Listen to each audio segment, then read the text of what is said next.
Fala pessoal, aqui é o Diego. E seguinte, estamos começando mais um episódio do Bookcast, o seu podcast literário. Seja muito bem-vindo, muito bem-vinda.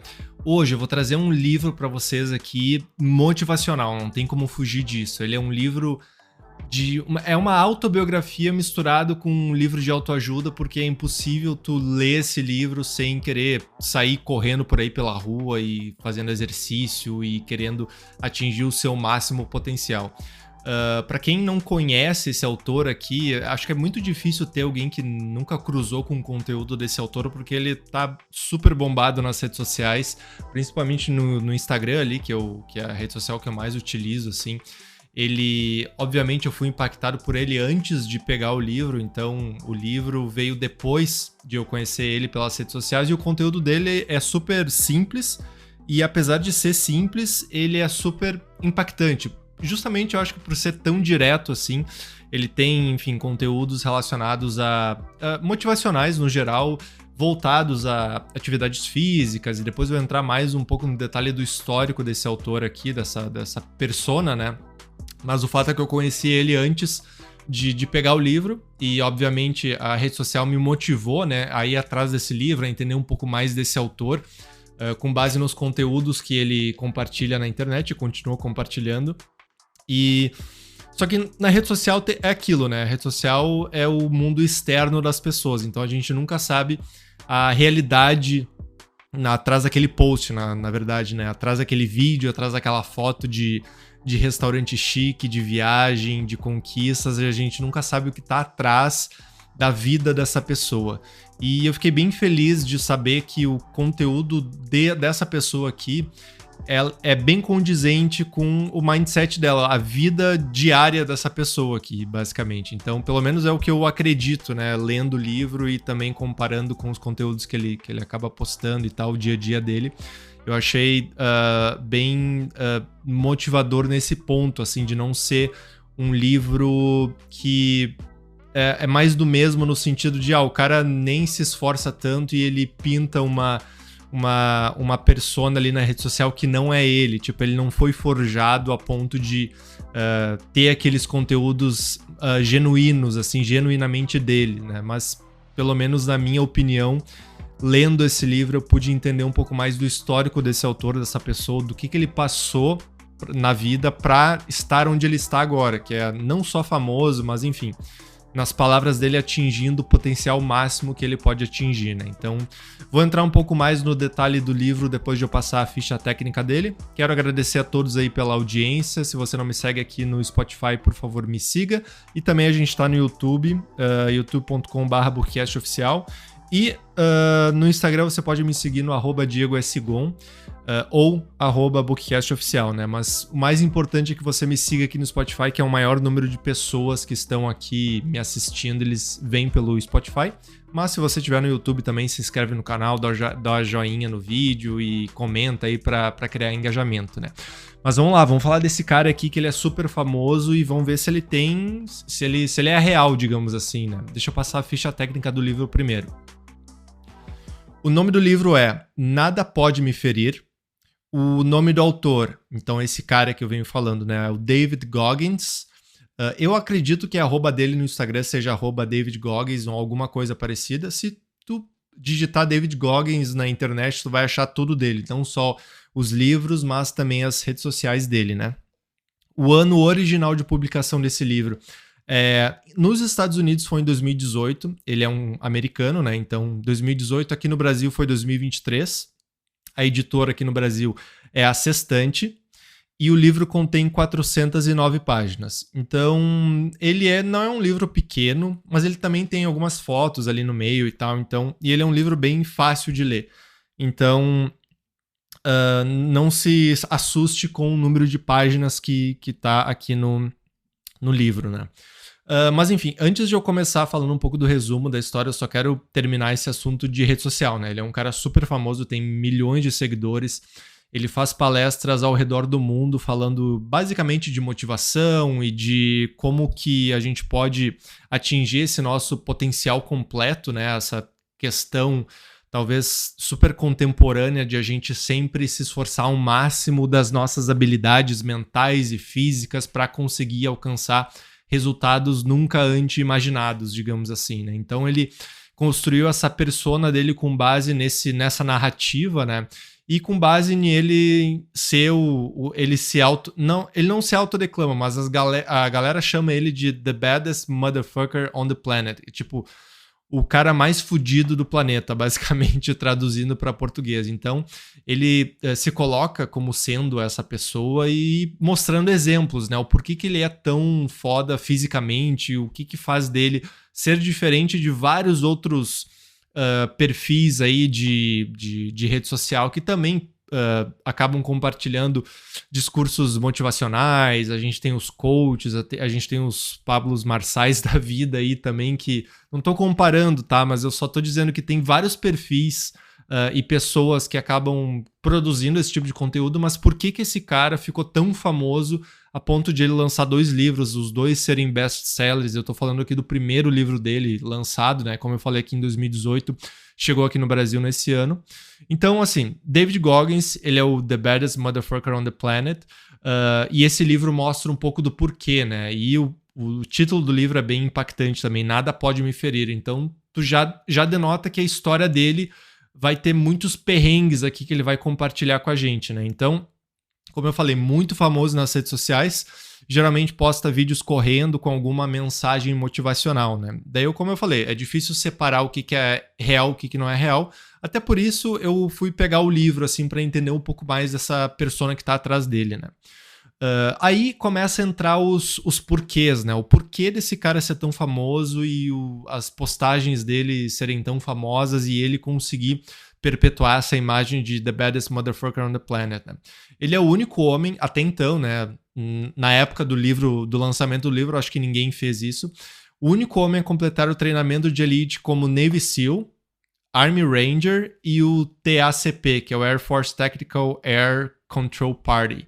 Então ele completou esses, a princípio, né, até o lançamento desse livro, ele foi o único homem que completou o treinamento de Navy SEAL, que é conhecido como um dos, se não o pior treinamento militar do mundo. Completou também o treinamento de Army Ranger e também do Air Force Tactical Air Control Party. E por que ele fez isso, né? Ele, obviamente, aqui no livro, ele fala do percurso que ele correu para completar esses treinamentos, né? Então, ele tem uma carreira militar bem sólida com base nesses treinamentos, e só de ele ser o único ser humano na Terra que passou por esses treinamentos é uma coisa muito impactante, né? E aqui prova o ponto que ele traz, assim, de ele ser o cara mais fodão fisicamente, mentalmente do mundo e tal, de ele perpetuar essa persona dele, né? Aqui tu começa a entender o porquê. Pô, o cara famoso tem um fundo de verdade, não é só rede social que tem aqui, basicamente, né? Então o livro ele conta desde a infância dele. A infância dele foi bem difícil até a essa completude desses treinamentos, da vida militar dele, digamos assim. E no começo da infância dele é bem turbulento, porque ele nasce em Buffalo, numa cidade super racista, pelo menos naquela época era super racista. Ele sofre bullying por ser negro, né? Um dos únicos negros na escola dele, por exemplo. Ele também sofre abuso do pai. O pai dele colocava ele para trabalhar, ele e os irmãos dele para trabalhar. E também batia e abusava da mãe dele. Então, tu imagina isso na cabeça de uma criança, basicamente, que era como era a vida dele aqui, né? E aí ele teve essa infância bem difícil, sofreu bullying. Mas ele decidiu utilizar isso como combustível para, enfim, ser essa persona e acabar entrando nesses treinamentos militares, né? Uma coisa interessante que eu achei aqui, eu obviamente não vou entrar muito no detalhe das histórias aqui, são bem impactantes, como eu falei. Pai abusivo, uma realidade super de bullying e de pessoas constantemente duvidando dele, da inteligência dele, do porte físico dele. Ele traz aqui que depois dessa infância turbulenta, ele meio que se estabelece como sendo um cara bem acima do peso. Então, se tu for pesquisar na internet, talvez até no próprio perfil do David Goggins, tu vai encontrar uma foto dele quando ele estava, digamos assim, no começo da sua vida adulta, nos seus 20 anos e tal. Ele estava super obeso. Se eu não me engano, ele era casado e ele trabalhava como detetizador de baratas de restaurantes. Então, basicamente, ele ia no final do dia ali, lá pela noite, de madrugada, nesses restaurantes, quando eles estavam fechados, né? Começava a detetizar o estabelecimento ali, procurando por baratas e ratos e várias outras pragas ali que poderiam estar nos restaurantes. Para quem já visitou os Estados Unidos sabe o número de restaurantes e fast foods que existem lá. É basicamente um McDonald's a cada esquina. E não é brincadeira, é um McDonald's a cada esquina, como se a gente tivesse... Como se fosse a farmácia deles aqui no Brasil, sabe? Aqui no Brasil, cada esquina tem uma farmácia, pelo menos aqui em Porto Alegre. Lá nos Estados Unidos, a cada esquina tem um fast food, um McDonald's, um Burger King, um Taco Bell, enfim. E outros restaurantes também de família, de, sei lá, o Olive Garden, o Cracker Barrel e assim vai.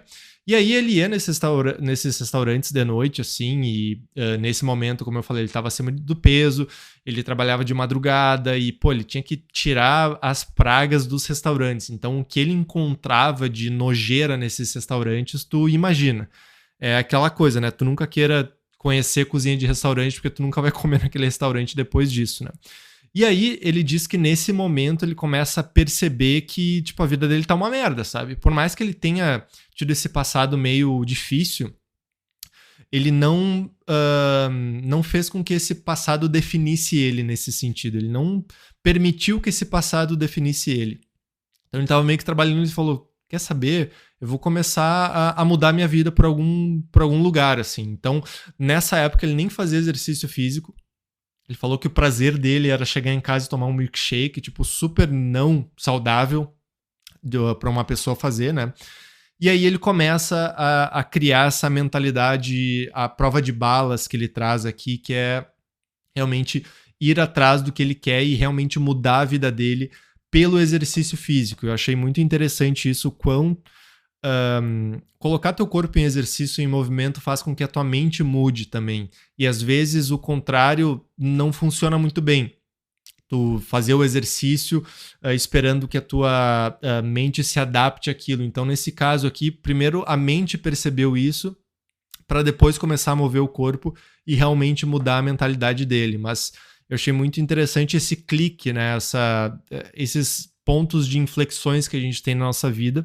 Ele pegou e decidiu e falou, não, quer saber, eu não quero mais isso. Ele poderia muito bem ter aceitado esse destino dele, ter ficado ali trabalhando nesse trabalho difícil de fazer, né? De madrugada, focando na eliminação de pragas e tal. Mas ele decidiu não fazer isso, né? Como eu falei, ele é um livro. Esse livro é de 2 autos, né? Autoajuda e autobiografia. Então, ele, ao contar a história dele, tu começa a se motivar. Pelo menos no meu caso aqui, já contando um pouco da minha experiência, tu começa a se motivar, tu começa a querer emular um pouco daquele sentimento que ele tá trazendo aqui. E por que ele faz isso, né? Por que o livro faz com que tu pense dessa forma? O livro, o David, ele cria metodologias para que a gente possa colocá-las em prática, para também não precisa exatamente estar vivendo a vida que ele estava vivendo, tipo uma vida sem exercício físico, num trabalho que não gostava, num casamento que não gostava, para poder mudar de vida. Então ele criou essas metodologias durante essa mudança de vida dele, e ele coloca aqui no livro como sendo essas metodologias as forças motrizes que fizeram com que ele mudasse eventualmente a vida dele, né? Eu trago aqui algumas metodologias, eu não vou entrar muito no detalhe delas, mas, por exemplo, uma que me impactou bastante se chama a regra dos 40%. Regra dos 40%. Nossa, minha dicção tá ótima, né?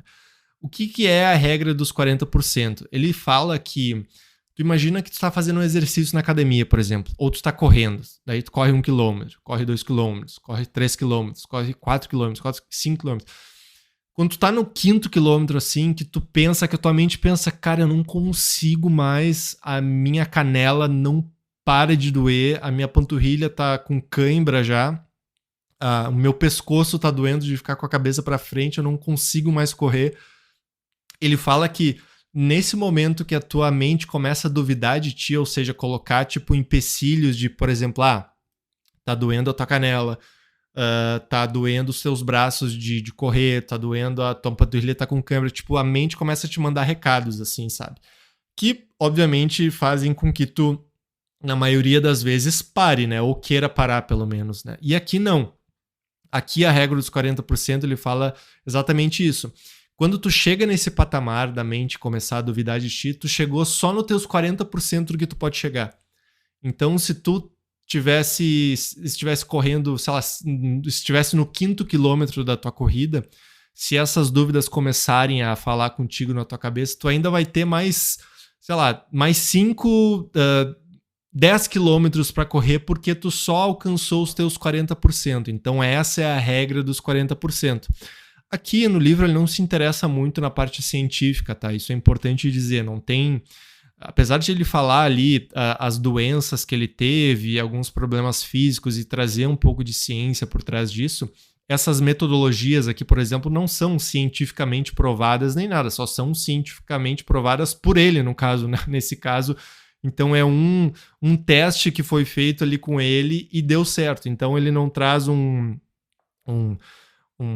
histórico científico dessas regras, ele só fala que funcionou para ele e ele começou a colocar essas metodologias nessas caixinhas desses nomes e para que ele pudesse compartilhar essas metodologias com outras pessoas. Mas, de fato, se alguém questionar, não, mas a regra dos 40%, que base científica ele traz aqui? Realmente não tem muito desse tópico dentro do livro, né? Mas aqui cai um pouco na questão da autobiografia dele, né? Se fosse só um livro de autoajuda sem a parte científica, daí não teria muito sentido, porque aqui, pelo menos, ele traz a história de vida dele, né? Que faz com que, pelo menos, tenha um fundo de verdade essas metodologias que ele está trazendo. De novo, nada cientificamente provado, mas foi provado por ele, carne e osso, no caso, né? Então, temos um exemplo de vida real sendo provado pela vida do David Goggins, né? Então, essa regra dos 40% eu achei muito interessante.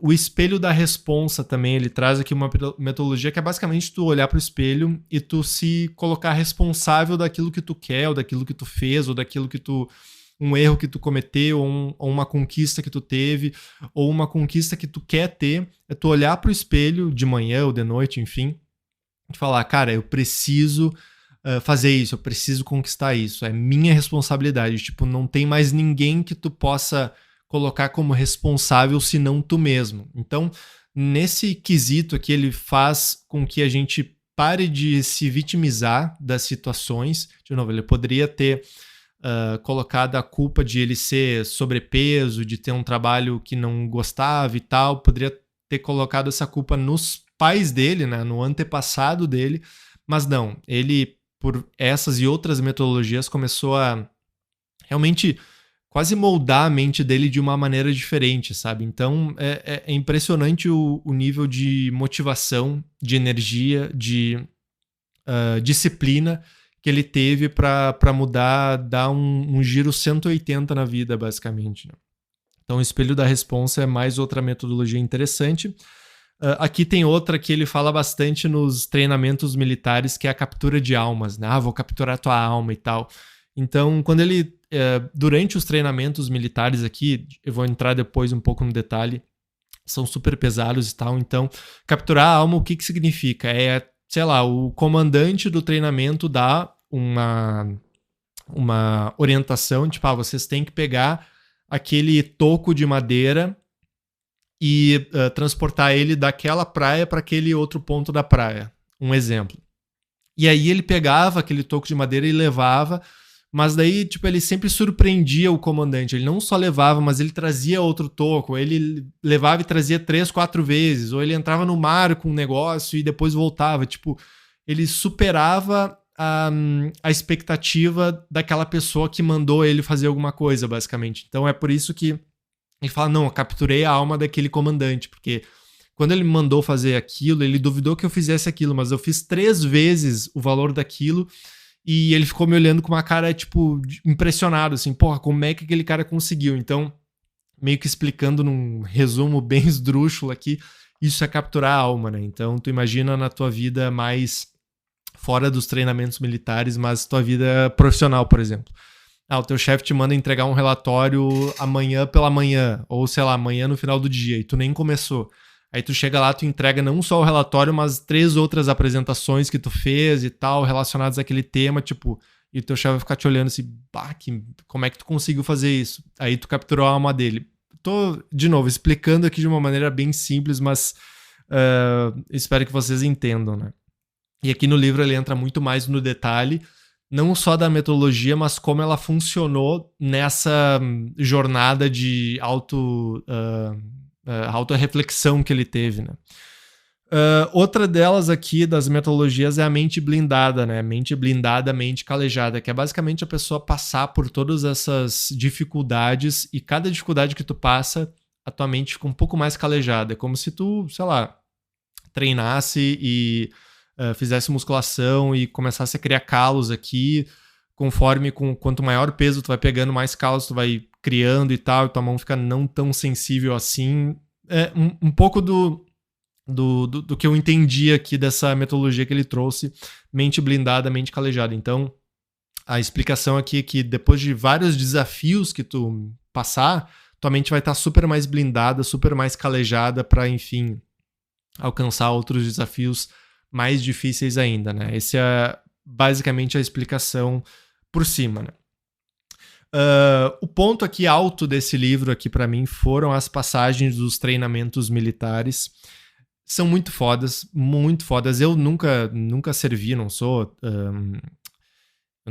digamos assim, uma pessoa que goste de exército nem nada. Não é nesse ponto aqui que eu esteja falando, mas no sentido do treinamento militar colocar a pessoa realmente no seu limite, e alguns deles até colocando um limite fatal, assim, pessoas morrem nesses treinamentos que ele cita aqui. Então, as passagens que ele traz aqui desses treinamentos são muito impactantes e são, ao mesmo tempo, muito fodas, assim, pelo menos na minha opinião, né? Então, só para vocês terem uma ideia, o Navy SEALs, eles estavam na operação que matou o Osama Bin Laden em 2011. Então, Osama Bin Laden, o mandante dos atentados terroristas de 2001, para aqueles que são novos, né? Meio estranho falar isso.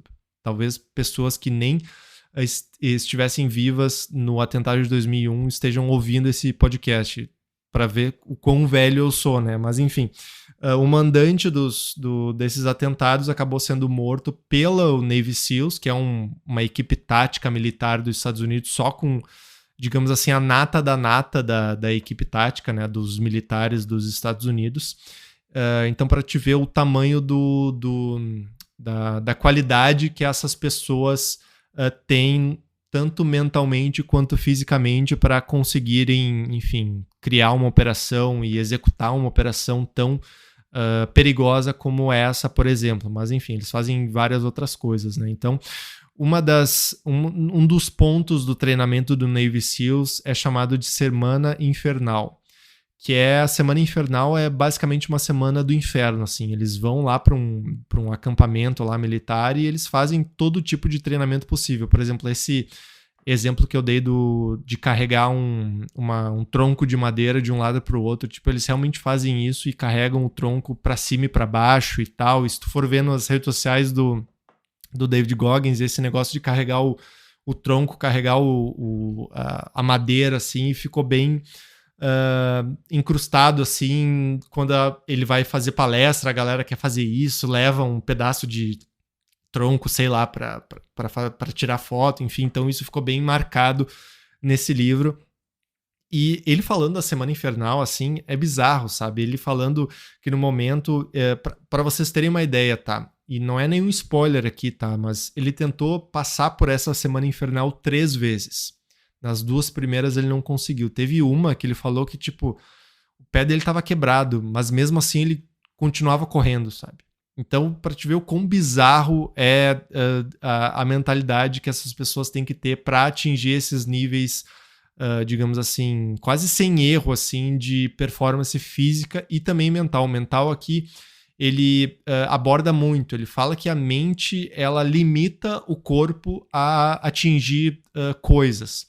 Mas aqui também tem um paradoxo, porque ele fala que, não, essa regra dos 40%, por exemplo, tua mente está dizendo que tu tem que parar, tu tá só nos teus 40%, tem mais 60% que tu tem que tu pode conseguir e tal. Mas, ao mesmo tempo, ele traz aqui alguns casos onde ele executou a regra dos 40% e se machucou, por exemplo.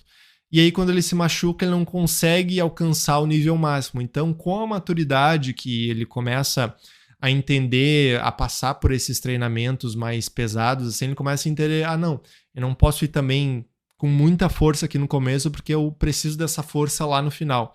Então, nesse caso específico da Semana Infernal, tem uma situação que ele traz assim, não passei nas outras duas, porque eu fui com muita sede ao pote, digamos assim, nas primeiras semanas, nos primeiros dias, e no final já não tinha mais energia. Então ele soube dosar.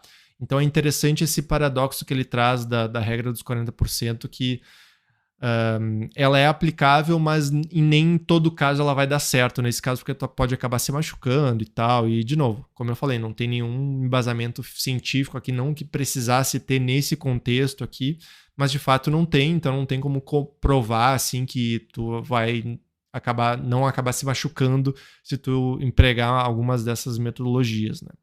Então os relatos da Semana Infernal foram um ponto alto desse livro aqui para mim. E depois ele começa a falar das ultramaratonas, né? Eu nem sabia da existência desse mundo aqui, mas ele correu maratonas de 60 quilômetros, 160 quilômetros e 217 quilômetros. Tu imagina uma pessoa correndo uma ultramaratona de 217 quilômetros. E tem algumas dessas ultramaratonas que os corredores precisam ser convidados para participar dessas ultramaratonas, porque eles assinam um termo que, se alguma coisa eventualmente acontecer com eles, a organização da corrida não se responsabiliza pela morte deles, por eles se machucarem nem nada. Então é bizarro, assim, é bizarro o tamanho que essas ultramaratonas têm e que pessoas realmente vão nessas ultramaratonas e correm e vencem e completam. Então, nesse caso aqui das ultramaratonas, ele traz aqui como sendo um pós-treinamento militar, assim, que ele sempre quer atingir novos níveis, né, de correr a maior distância possível. Tem outro momento do livro que ele fala que ele queria quebrar o recorde como é que se diz, de flexões de barra, assim, né, de barra na barra, enfim, sem nada, né. E ele eventualmente acaba quebrando esse recorde depois e, assim, é um cara que ele vê um objetivo e ele quer ultrapassar.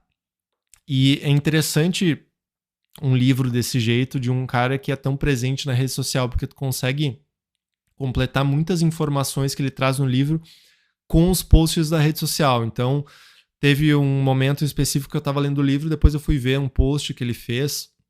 Na verdade, a mulher dele fez. Ele falou que ele estava do nada lá na casa dele e ele decidiu começar a correr. Aí ele começou a correr no meio da noite, assim, e ele correu simplesmente, acho que 120 quilômetros. Do nada, assim, porque ele decidiu fazer isso, sabe? Então é esse tipo de mentalidade que o David traz aqui durante todo o livro. E, de novo, lendo que um ser humano consegue fazer isso em determinado momento da vida é realmente bem motivador, né? Pelo menos no meu caso, eu sou um cara bem ligado a atividades físicas e tal, curto bastante ir na academia e vou desde os meus 14 anos.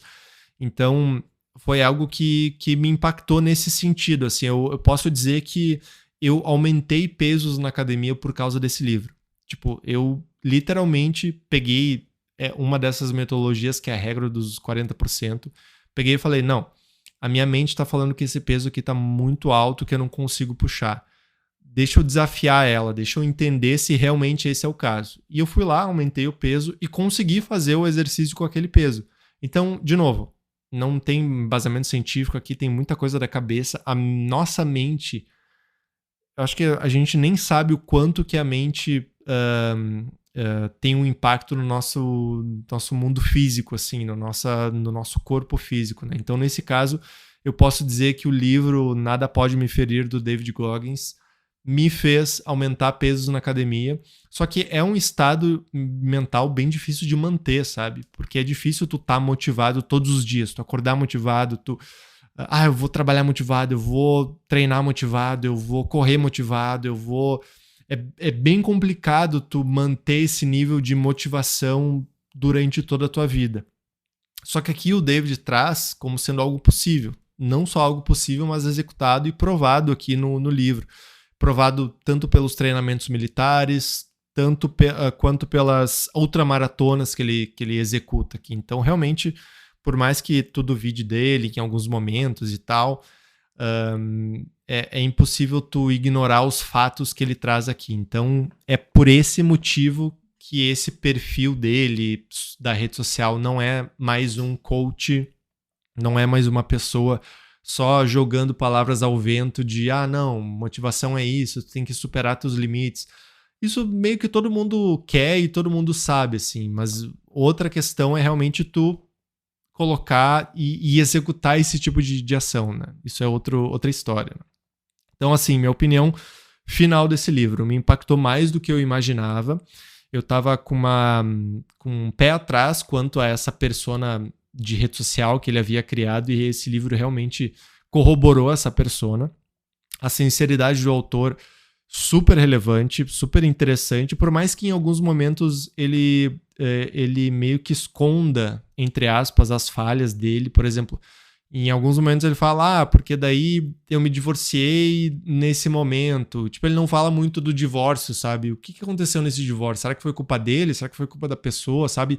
Ele meio que tenta ofuscar, pelo menos nesse caso, mas nada que impacte muito o entendimento da persona que ele é, né?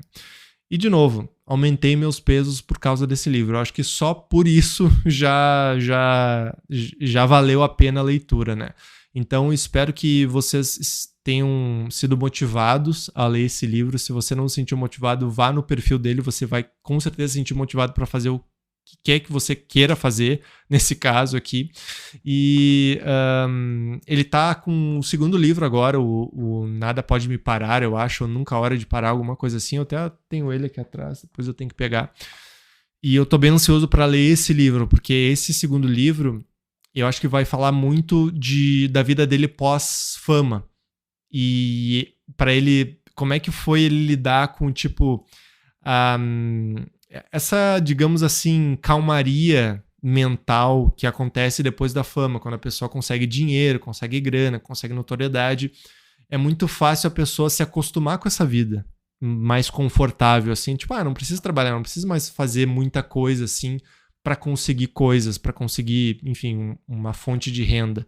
Então, tô bem interessado nesse segundo livro. Ele fala bastante isso nos podcasts que ele vai também. Ele é um cara que curte bastante em podcast. Quer dizer, ele vai em alguns, mas os que ele vai são realmente bem impactantes. E ele fala isso, que a preocupação dele atual é não ficar, digamos, soft, né? Não se sentir confortável nessa situação e parar de fazer as coisas que ele tá fazendo, que é ultramaratonas, é corrida, é treinamento físico e tal. Então, tô bem ansioso para esse segundo livro pós-fama do primeiro, por exemplo, nesse caso. Né? Mas, galera, muito obrigado por terem ouvido e assistido mais um episódio do Bookcast. De novo, se você não me segue aqui no YouTube, se inscreva aqui no canal, dê joinha aqui no vídeo, deixe seu comentário me dizendo se você já leu esse livro, se conhece o autor. Daqui a pouco eu tô numa bolha que as pessoas realmente não conhecem ele, muito provavelmente este seja o caso, mas me diga se eu também te motivei a ler esse livro. Ele com certeza vai te motivar se tu comprar a ideia dele, né? Se tu curte livros autobiográficos de histórias de superação, que tu possa implementar na tua vida algumas diretrizes que ele traz aqui, realmente tu vai curtir bastante. Me siga aqui também no Spotify e também lá no Instagram, @bookcastoficial, e também no meu pessoal, @DiegoSgon. Valeu, galera, muito obrigado, espero que vocês tenham se sentido motivado, pelo menos, a ler esse livro, e até mais, até o próximo episódio. Tchau, tchau.